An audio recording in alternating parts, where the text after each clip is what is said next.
Una pequeña fábrica de vida flota en la inmensidad del mar.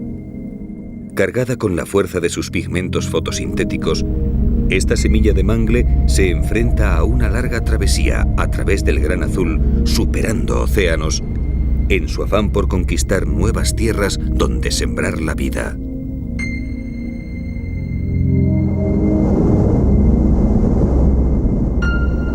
Nuestra historia comienza con esta pequeña y feraz viajera a su llegada al archipiélago cubano. Una tierra de naturaleza desconocida, eclipsada por la belleza de su mar de coral.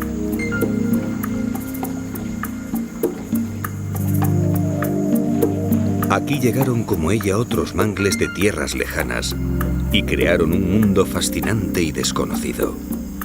Una selva mitad aérea y mitad inundada.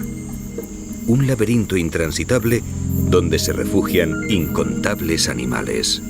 El manglar.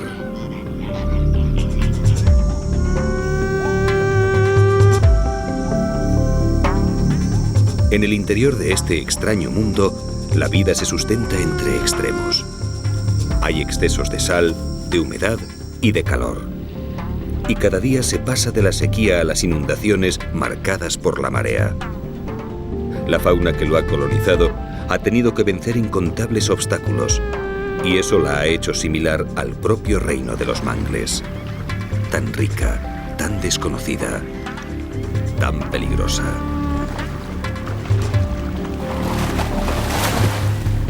En este mundo intransitable, cada esquina esconde una sorpresa. Cada animal es un enigma y cada sombra un peligro. Pero detrás del laberinto de los mangles, palpita el legado de una intrépida semilla que llegó de la inmensidad del mar. Un paraíso fascinante donde la vida ha permanecido ajena al hombre.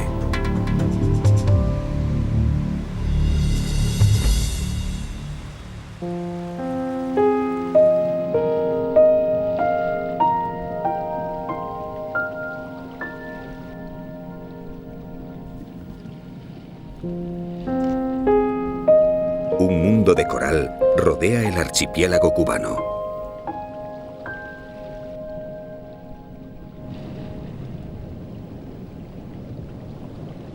Grandes estructuras coralinas, resultado de milenios de paciente construcción calcárea, levantan los arrecifes que llenan de vida las costas de Cuba.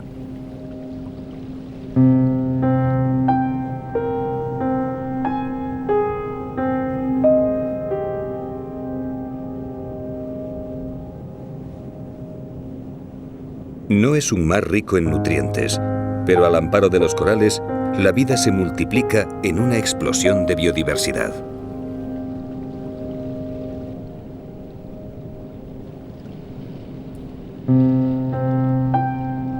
El arrecife coralino está compuesto por millones de diminutos pólipos filtradores capaces de convertir la energía solar y los escasos nutrientes del agua en materia orgánica disponible para el resto de los organismos de la comunidad coralina.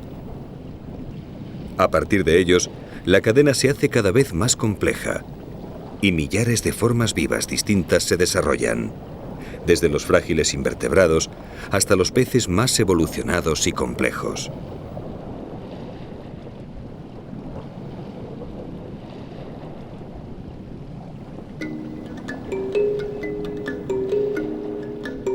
Los diminutos pólipos coralinos se asocian con algas fotosintéticas microscópicas que les permiten generar sus esqueletos externos de carbonato cálcico. Cuando los pólipos mueren, sus esqueletos permanecen y sobre ellos se asientan millones de nuevos pólipos que se superponen, dando lugar al arrecife con el paso de incontables generaciones.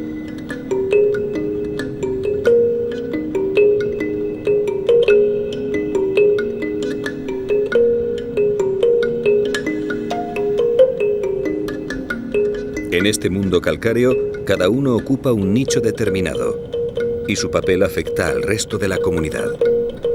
No es fácil encontrar alimento en el mundo del arrecife y uno debe especializarse si quiere tener alguna posibilidad.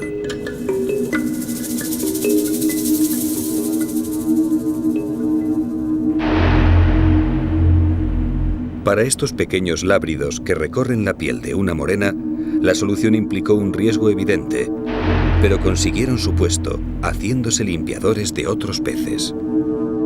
A pesar de su pequeño tamaño, los lábridos no temen a ningún pez del arrecife. Todos necesitan que les liberen de molestos parásitos e impurezas de la piel, así que los diferentes lábridos limpiadores tienen permiso para acercarse y toquetear el cuerpo de todos, incluso de peces de aspecto tan temible como esta morena verde.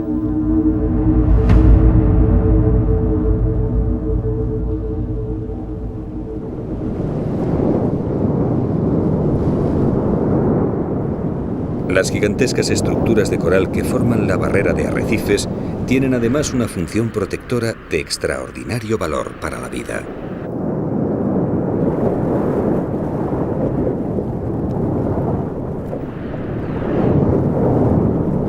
Como un dique natural, el esqueleto de los corales frena el ímpetu del mar parando las olas. Esto da lugar a una franja de apacibles aguas marinas que se extiende entre el arrecife y las playas de las distintas islas cubanas. Y es aquí, entre la calma y la turbulencia, donde comienzan a darse los factores que harán posible la vida del manglar.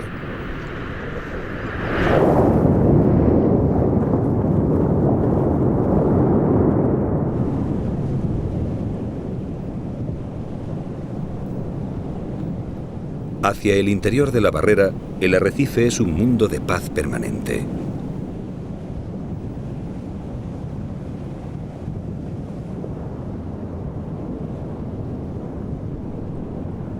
El agua es clara y somera, y las corrientes marinas que se filtran mansamente depositan los restos triturados de conchas y corales, formando un fondo de arena blanca.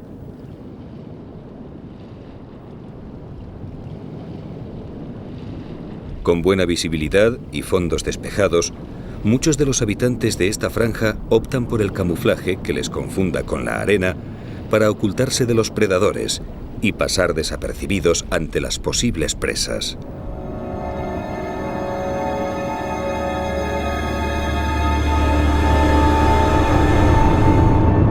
Otros, como las rayas y pastinacas, prefieren enterrarse y esperan a sus presas convertidos en fondo arenoso del que solo asoman sus ojos.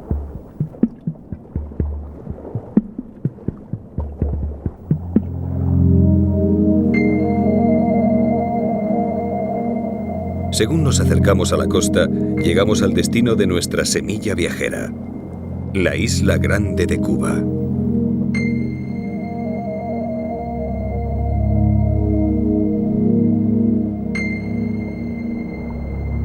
Aquí, el agua marina se mezcla con la dulce que llega de los ríos del interior de la isla. La mezcla produce un aumento de nutrientes y, en consecuencia, millares de peces e invertebrados se concentran a escasa profundidad. Por fin, llegamos al reino del mangle, el lugar donde otras semillas viajeras encontraron tierra. Es el final de trayecto de nuestra semilla y el inicio de nuestro recorrido por uno de los ecosistemas más desconocidos y fascinantes de Cuba, el manglar.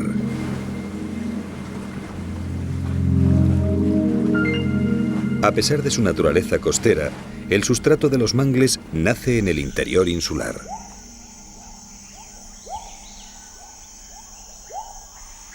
Las densas selvas que cubren las regiones altas del interior retienen el agua de las lluvias. El agua se filtra poco a poco por el suelo laterítico del bosque y forma ríos que descienden creciendo hasta llegar al mar.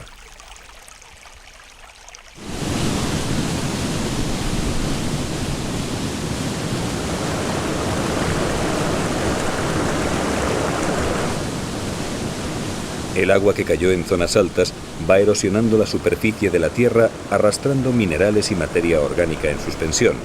Y al llegar a la costa, el encuentro con la sal del agua marina provoca la sedimentación de este limo orgánico rico en nutrientes.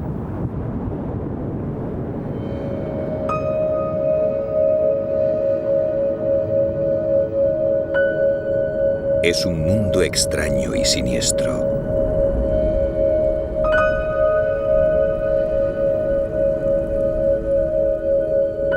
El limo se condensa formando un barro viscoso, corrosivamente ácido por la falta de oxígeno.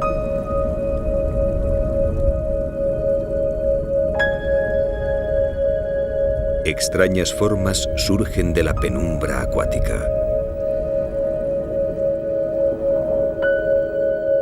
Hay poca luz por las partículas en suspensión y una creciente salinidad que cambia con las mareas. Pero aquí, en un lecho que parece opuesto a las necesidades de la vida, es donde se asientan y crecen los diferentes tipos de mangle.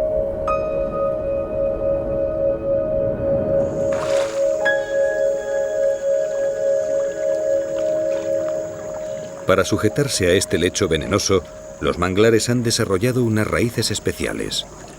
Un sistema de fijación horizontal que convierte al manglar en un laberinto impenetrable.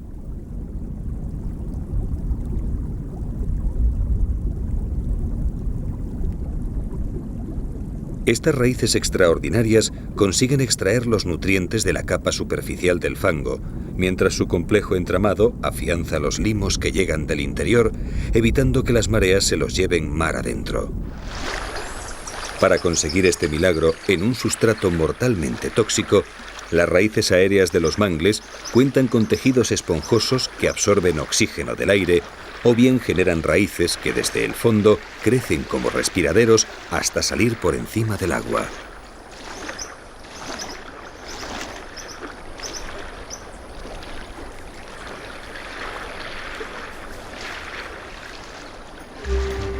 El resultado es que cualquier semilla insertada en estos fangos asfixiantes germina con rapidez, y el manglar crece de forma imparable, arrebatando progresivamente terrenos al mar.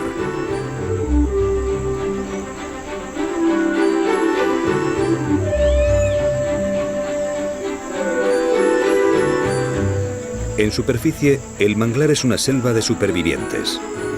Hay pocas especies vegetales que sean capaces de soportar las restricciones de este sustrato salino y carente de oxígeno, pero las que lo consiguen proliferan rápidamente y dan cobijo a una compleja comunidad zoológica.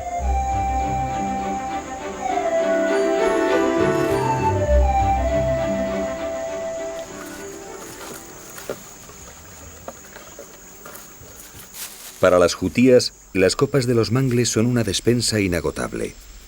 En Cuba existen 10 especies distintas, y entre ellas es esta, la jutía cubana de Desmarest, o jutía conga, la de mayor tamaño.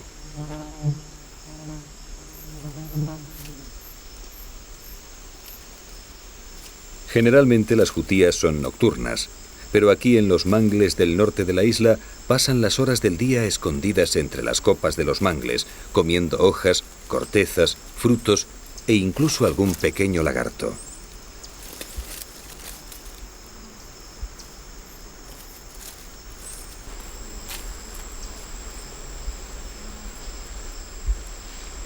Como cualquier habitante del manglar, las jutías se mantienen permanentemente en guardia. Nadie está seguro en este laberinto de sombras. Cerca del suelo, el agua esconde temibles cocodrilos, y entre las ramas y raíces del laberinto de mangle hay boas que comen jutías, así que el mínimo movimiento cercano a las copas las hace ponerse en guardia y huir en busca de refugio.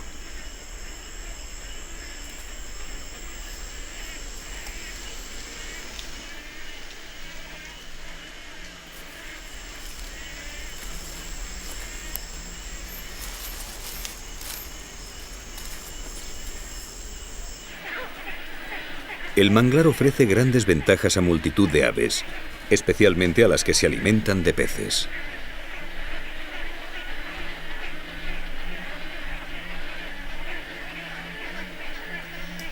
En un mundo rodeado de agua, los mangles ofrecen unas atalayas donde poder nidificar sin temer a los grandes predadores terrestres. Y por todas partes hay peces, invertebrados y pequeños reptiles con los que alimentar a los pollos.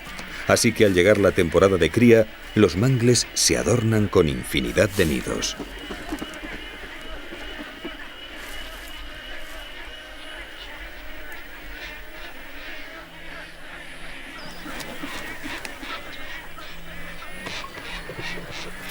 Para las micterias americanas, las copas de los mangles son refugios inexpugnables donde custodiar a sus pollos.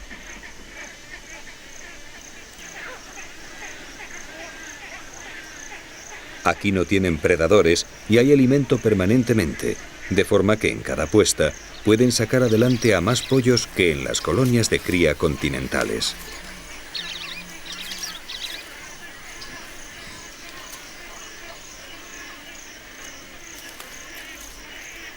En una aparente paradoja, este ecosistema, que parece al límite de lo ecológicamente concebible, se empieza a descubrir como un mundo rico y diverso, donde animales y plantas se desarrollan por millares sin la interferencia acostumbrada del hombre.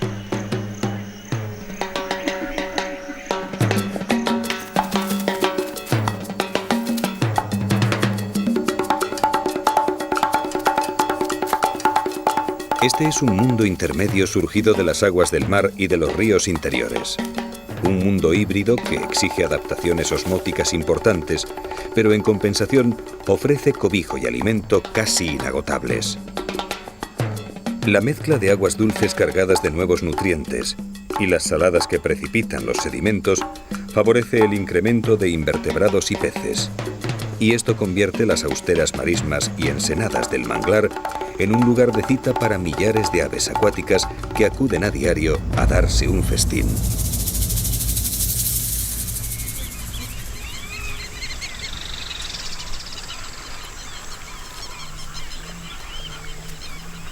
En las aguas de cayos e islas cubanas, donde crece el mangle, se dan cita más de un centenar de especies diferentes de aves, la mayoría armadas de largas patas zancudas.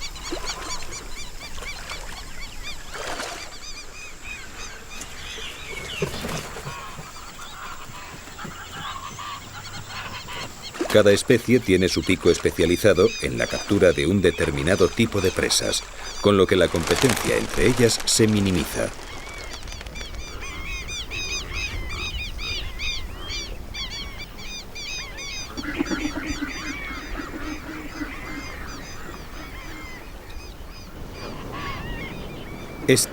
El pelícano alcatraz, el único pelícano estrictamente marino, utiliza la técnica del picado para capturar peces desde el aire.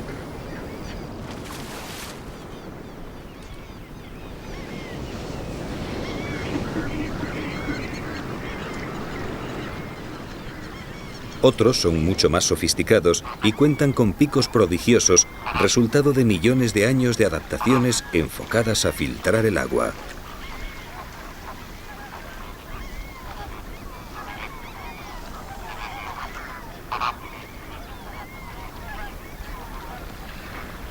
Ningún otro pico del manglar puede compararse al de los flamencos.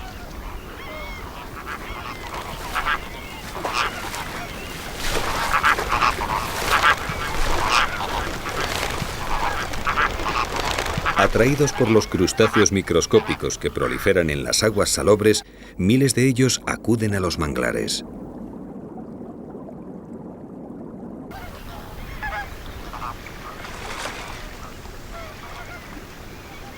Su extraño pico está armado de barbas filtradoras, con las que retiene los diminutos crustáceos del agua, y sus patas zancudas y palmeadas les permiten andar fácilmente sobre el limo viscoso del fondo.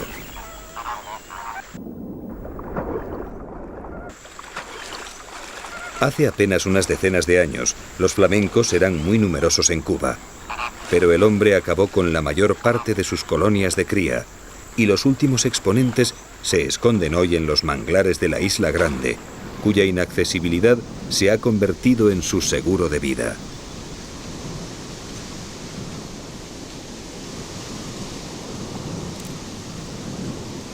Al atardecer, grandes bandos de aves mueven la quietud reinante en la periferia de los manglares.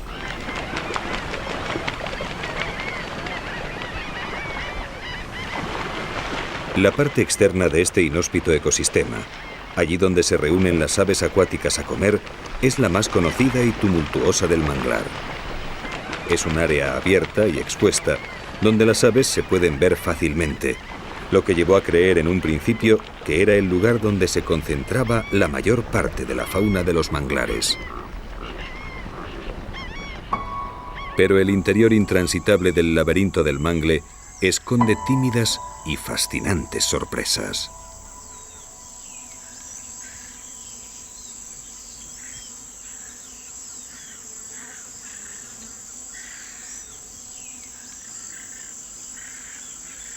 Cuba, como el resto de las Antillas, es un territorio dominado por los lagartos.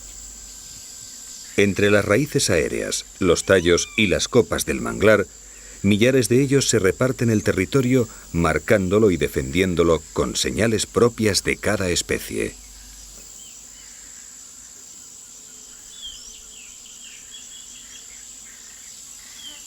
Cada estrato tiene su especie, cada individuo su territorio, cada árbol su dueño.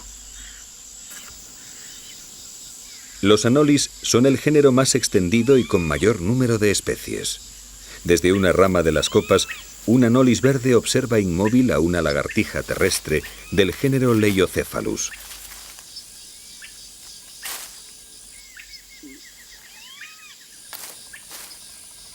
La mayoría de las especies son miméticas con el estrato que ocupan. El camuflaje es imprescindible para su supervivencia. Los que viven en ramas y troncos son de tonos pardos. Los que colonizan las hojas de las copas suelen ser verdes, y los terrestres simulan el color de las hojas secas y las hierbas del suelo.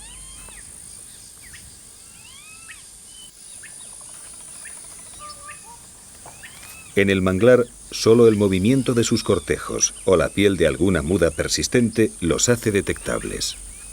Y los lagartos tienen buenas razones para ello.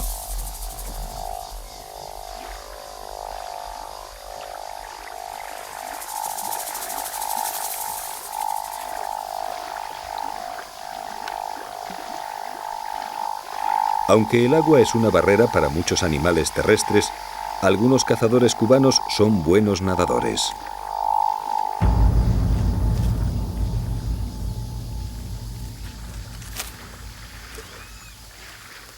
De las 26 especies de serpientes que viven en Cuba, ninguna es venenosa. Pero algunas, como la boa cubana o esta alsophis de cerca de 2 metros, son suficientemente fuertes como para atrapar y devorar lagartos, aves e incluso roedores.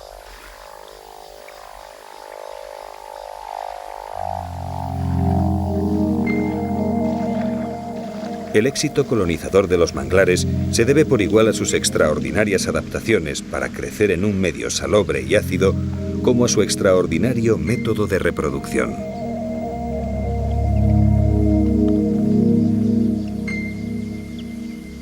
Cuando se reproducen los mangles, desarrollan lo que será el más asombroso medio de expansión de su carga genética. Unos colonizadores preparados para viajar largas distancias. Sus semillas. Las semillas de los mangles germinan cuando todavía están en las ramas. Su forma de lanza es su primer arma colonizadora. Cuando están suficientemente desarrolladas, se desprenden del árbol y su aguzado extremo se clava con frecuencia en el fango. Y un nuevo árbol queda plantado y comienza su desarrollo.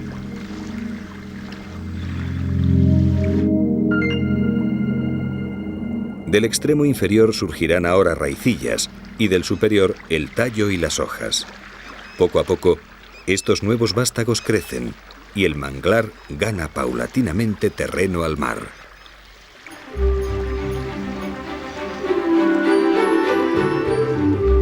Pero en otras ocasiones, las semillas caen con la marea alta y no llegan a clavarse.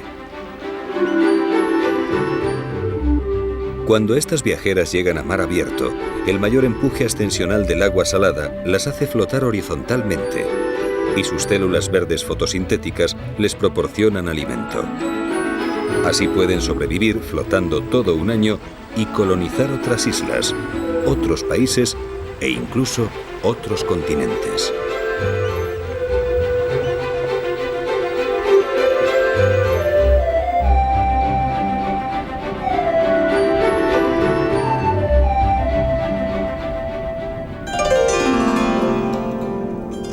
A pesar de las concentraciones de aves de sus estuarios y de la vida escondida en el interior de sus frondas, el lugar donde el manglar manifiesta su mayor riqueza biológica es en el claroscuro mundo de sus raíces sumergidas.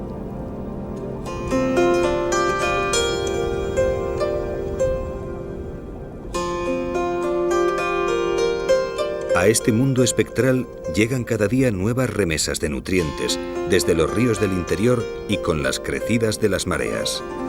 Es una renovación permanente de recursos en el laberinto tenebroso de fangos ácidos y salinidad variable, de forma que los animales que han conseguido adaptarse a las condiciones físicas proliferan por millares.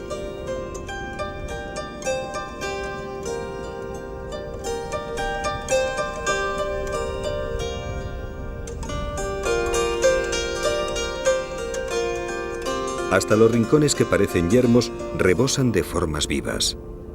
Los organismos filtradores, como las ascidias, anémonas, esponjas y moluscos, se adhieren a las raíces lisas y las cubren dándoles un aspecto barroco.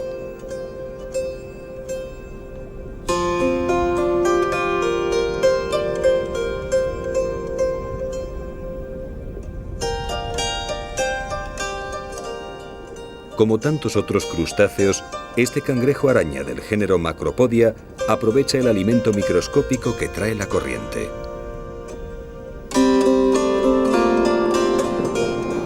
Como él, millares de pequeños alevines se dan un festín. El mundo sumergido del manglar no solo les ofrece alimento de forma continuada, sino que además les brinda protección, permitiéndoles encontrar un refugio rápido en la cuadrícula infinita de agujeros, poros y oquedades que forman las raíces.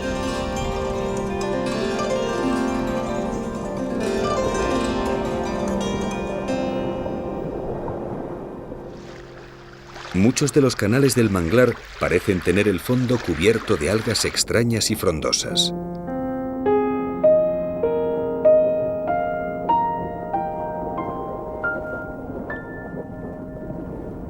Miles de medusas se voltean y descansan con sus tentáculos hacia la superficie, filtrando el agua, convertidas en exuberantes plantas de un reino intermedio, un espejismo vivo en el ya de por sí extraño y fascinante cosmos del manglar.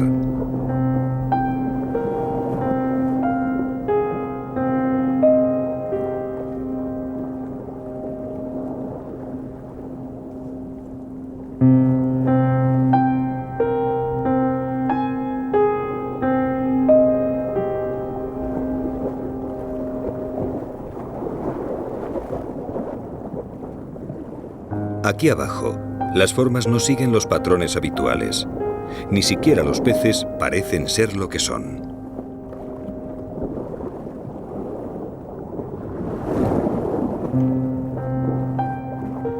Para el pez murciélago, el lodo y las raíces son su mundo. Mimético con el fondo, apenas necesita nadar y anda con sus aletas transformadas, simulando un ser anfibio propio de la mente de Lovecraft.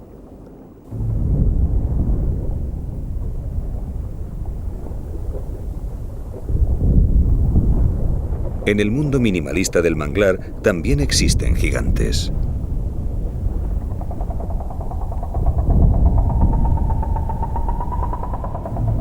Con tallas de hasta 4,5 metros y pesos de casi 600 kilos, los manatíes son los mayores mamíferos del manglar.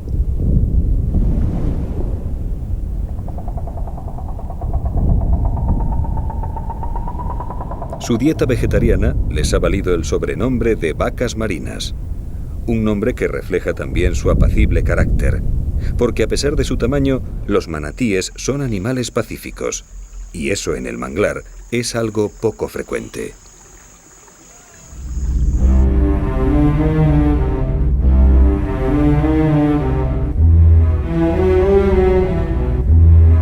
El mundo de los mangles cubanos también tiene sus demonios. Este es un cocodrilo cubano, un superviviente acorazado de la prehistoria, un endemismo de aguas cubanas y el cazador más implacable del manglar.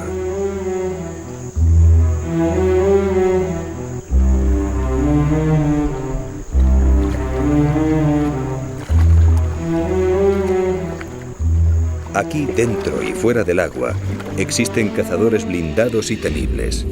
Y no solo cocodrilos, porque bajo el agua, los manglares de Cuba esconden un pez del que se dice tiene boca, piel y alma de cocodrilo.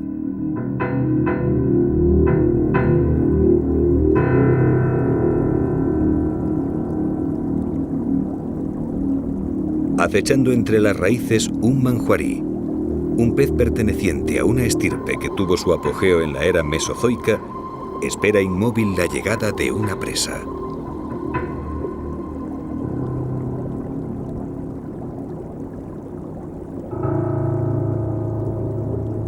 Su larga boca dentada, sus aletas primitivas y su cuerpo acorazado le hacen un predador temible.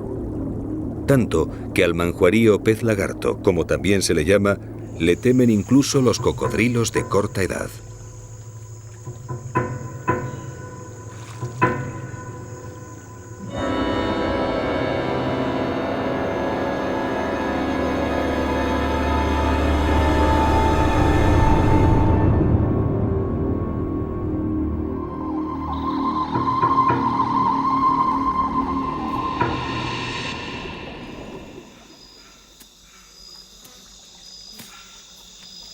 Cuando los cocodrilos cubanos llegan a adultos, nadie, excepto el hombre, supone para ellos una amenaza.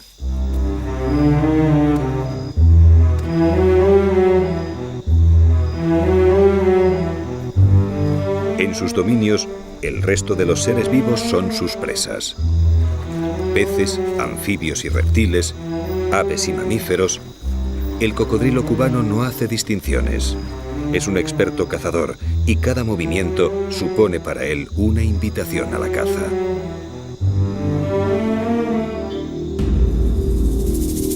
Jacanas y garcillas buscan pequeñas presas a escasa distancia de un cocodrilo. Mientras lo tengan a la vista, las aves no le temerán. En un ataque directo escaparían volando sin mayores problemas. Pero cuando uno de estos saurios se sumerge, la cosa cambia. Y es mejor poner tierra por medio.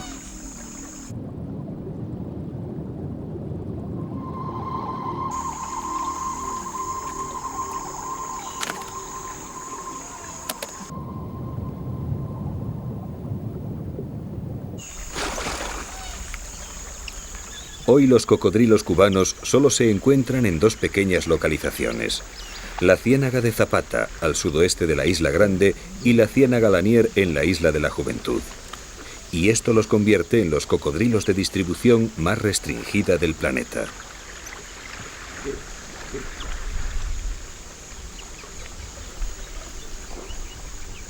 Aquí en Zapata ha llegado la estación reproductora, y los adultos se reúnen marcando la jerarquía dominante con las colas levantadas y las fauces abiertas, en una llamativa exhibición de fuerza.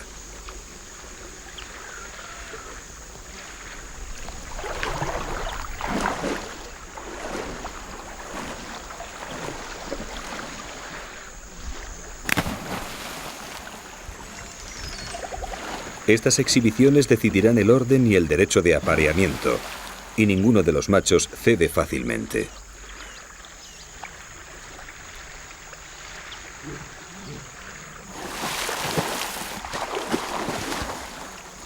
La concentración de varios animales en una misma charca trae de forma inevitable enfrentamientos entre ellos.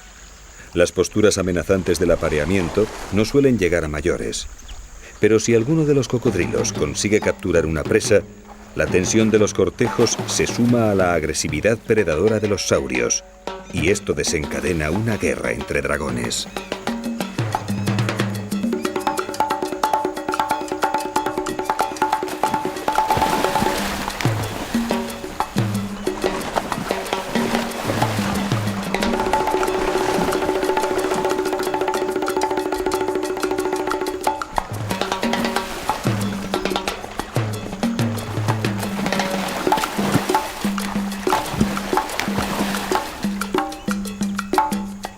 A pesar de lo llamativo de los combates, es raro que se produzcan heridas de importancia. Pasados unos cuantos enfrentamientos esporádicos, queda claro cuál es el macho dominante. Ahora la charca ya tiene un rey, y el monarca impone sus normas.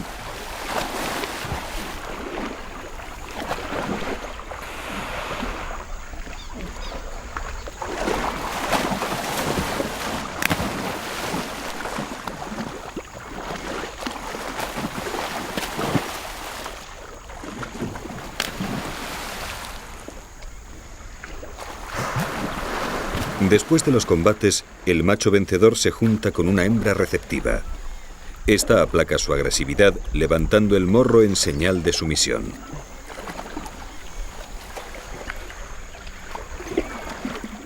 Hasta que consiga calmarlo, el macho excitado puede llegar a atacarla.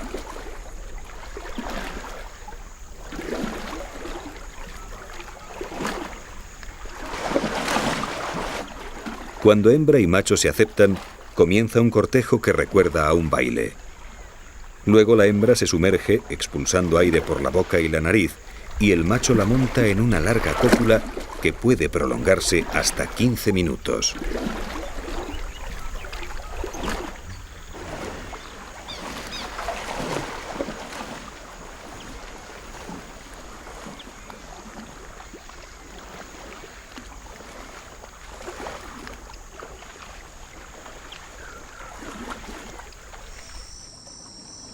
Para los animales terrestres, la vida en el manglar cubano no es fácil, y menos aún cuando no puedes volar y has traído al mundo una camada de pequeños e inexpertos roedores.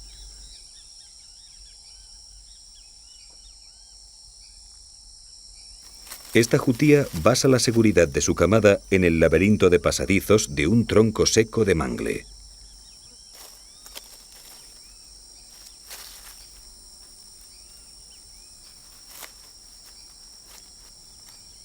Incluso cuando amamanta a su camada, puede permanecer alerta gracias a la disposición lateral de sus pezones.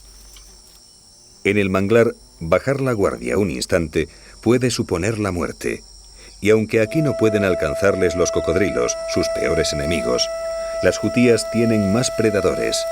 Y la boa cubana, o majá de Santa María, es uno de los más temibles. Mientras sus hijos se alimentan, la jutía permanece inmóvil, concentrada, atenta a cualquier señal que delate un peligro. Guiada por su lengua olfativa, el ofidio localiza la guarida y cambia de rumbo. Sabe que si sorprende a la camada, podrá atrapar con facilidad a los pequeños. Pero por suerte, mamá jutía cuenta con un excelente oído, y desde el agujero de la madriguera le llega el suave roce del paso de la serpiente. Sin exponerse a perder innecesariamente el refugio, la jutía espera por si el cazador pasa de largo.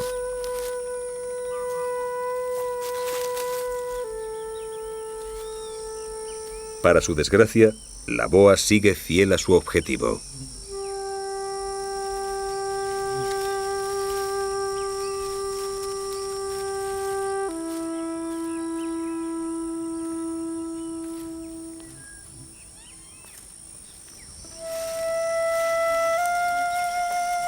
Con un cuerpo deformable, los agujeros del tronco no suponen una barrera para la serpiente.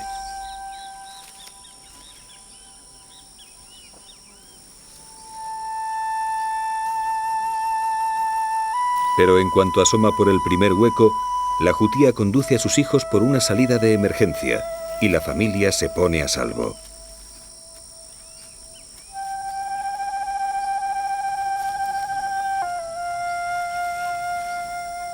Poco después, cuando la boa llega a la guarida, solo queda el rastro almizclado del temor y los nervios de los roedores.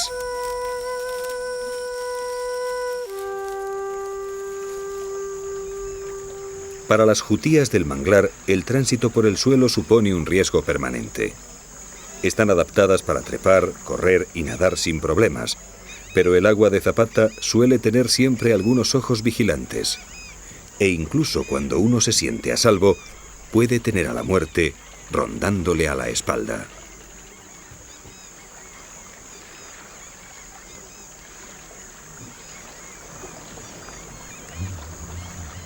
Agotada, después de cruzar a nado una charca, Esta jutía descansa en un tronco celebrando haber sorteado todos los peligros del agua. De la charca le llegan los sonidos de sus peores enemigos, pero en tierra ella es más rápida y parece confiarse mientras recupera el aliento. Cada vez que da la espalda al agua, los dragones se ponen en guardia y la muerte le gana distancia en silencio.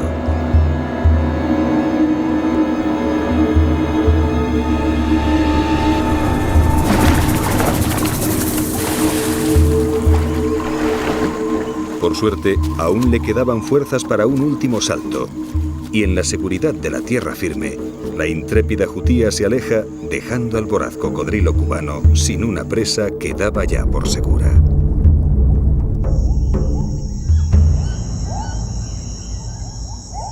En el interior insular, allí donde la selva de mangle parece más impenetrable, se abren en la roca profundas cavernas que comunican con el mar.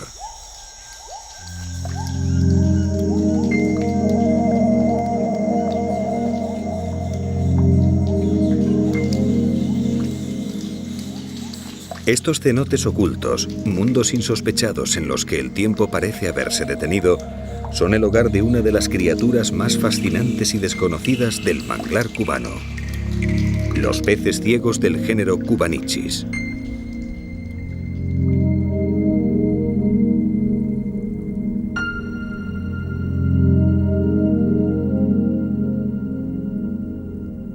Apenas se sabe nada de ellos. Su mundo de perpetua oscuridad les ha robado sus pigmentos y su visión con el paso lento de los milenios.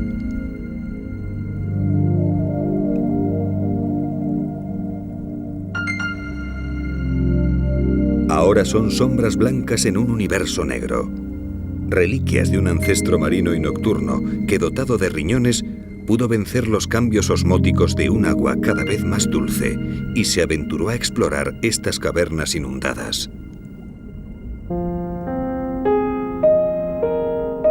Impulsados por elegantes ondulaciones de sus aletas continuas del dorso y del vientre, estos Cubanichis nadan con la tranquilidad de saberse en un mundo exclusivo en el que no tienen predadores, buscando las señales sensoriales que detecten alguno de los camarones de agua dulce de los que se alimentan.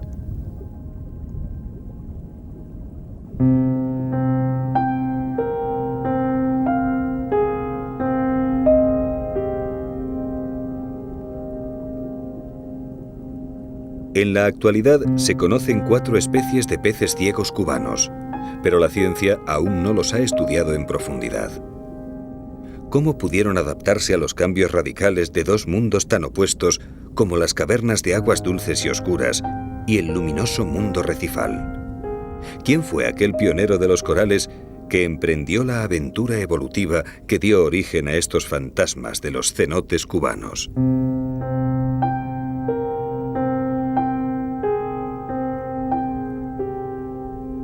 Como tantas otras preguntas, las respuestas aún permanecen ocultas, escondidas en el laberinto desconocido del impenetrable manglar.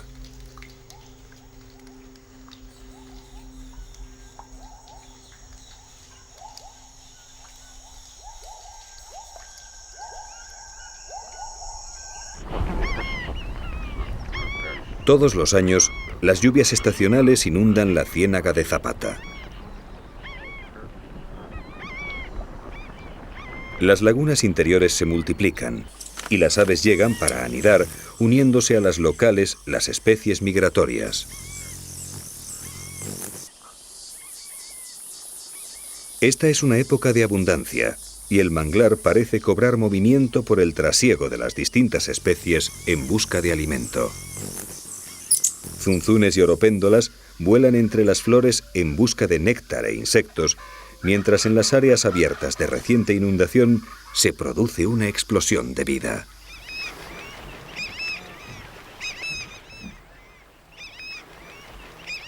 Millones de pequeños invertebrados proliferan entre la vegetación flotante. Las larvas atraen a los peces, y estos a garcillas, garcetas, cormoranes y cigüeñas.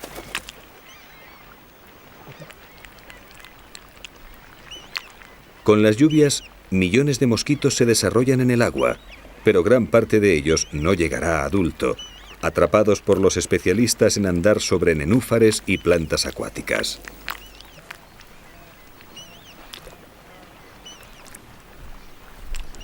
Los largos dedos de las jacanas les permiten llegar allí donde haya alguna planta flotante. Ligeras y precisas, levantan la vegetación y atrapan a los invertebrados que se esconden bajo ella.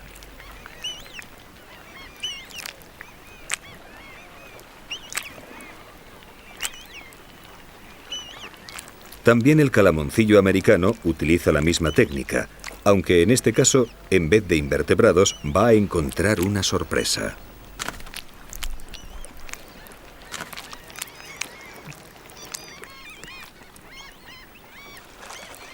Con el aumento de peces disponibles, los cormoranes orejudos se preparan para criar. Estos cormoranes suelen ser migratorios, pero la subespecie Floridanus, que habita el sur de Florida y el archipiélago cubano, se ha hecho sedentaria, tal vez por la constante abundancia que ofrecen los manglares.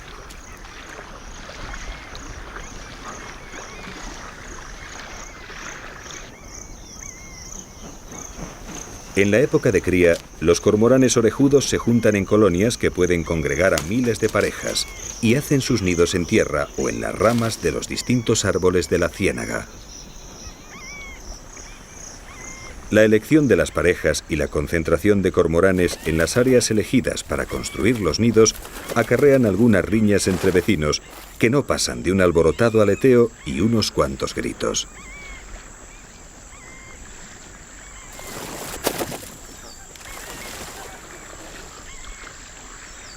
En esta ocasión, la disputa acaba pronto. El chapoteo ha atraído a sombras oscuras bajo el agua, y los cormoranes han aprendido a respetar a los tiburones que se adentran en el estuario.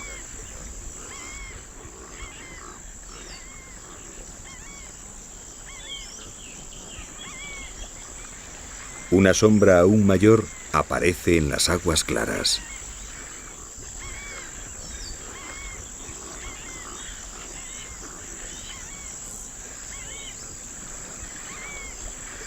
Un manatí recorre las áreas de nueva inundación buscando algas y pastos con los que aplacar su apetito insaciable.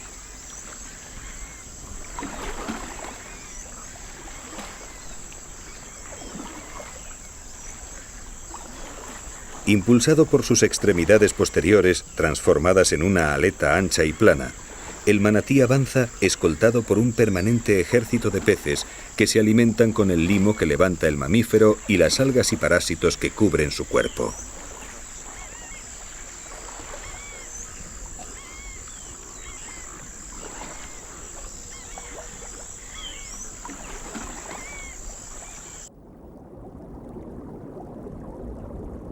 Los manatíes deben consumir diariamente materia vegetal equivalente a 1/10 parte de su peso, es decir, entre 40 y 70 kilos, algo que equivaldría a ingerir más de 200 lechugas diarias.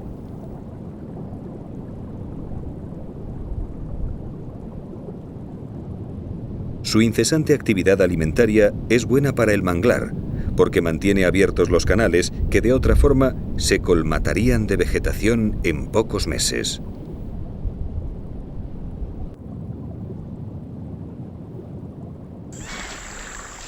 Estos pacíficos sirénidos pasan su vida en el agua, saliendo a respirar periódicamente. Fue en una de estas pausas respiratorias cuando en 1492 Cristóbal Colón los vio, citándolos por primera vez y confundiéndolos con las sirenas descritas por Heródoto. Hoy las sirenas están desapareciendo. La población de las Indias Occidentales que comprende a estos manatíes cubanos no supera los 2500.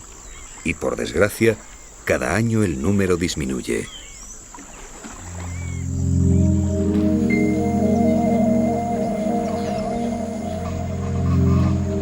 El mundo del manglar cubano es aún un lugar desconocido que esconde tesoros y descubrimientos biológicos que sorprenderán al mundo.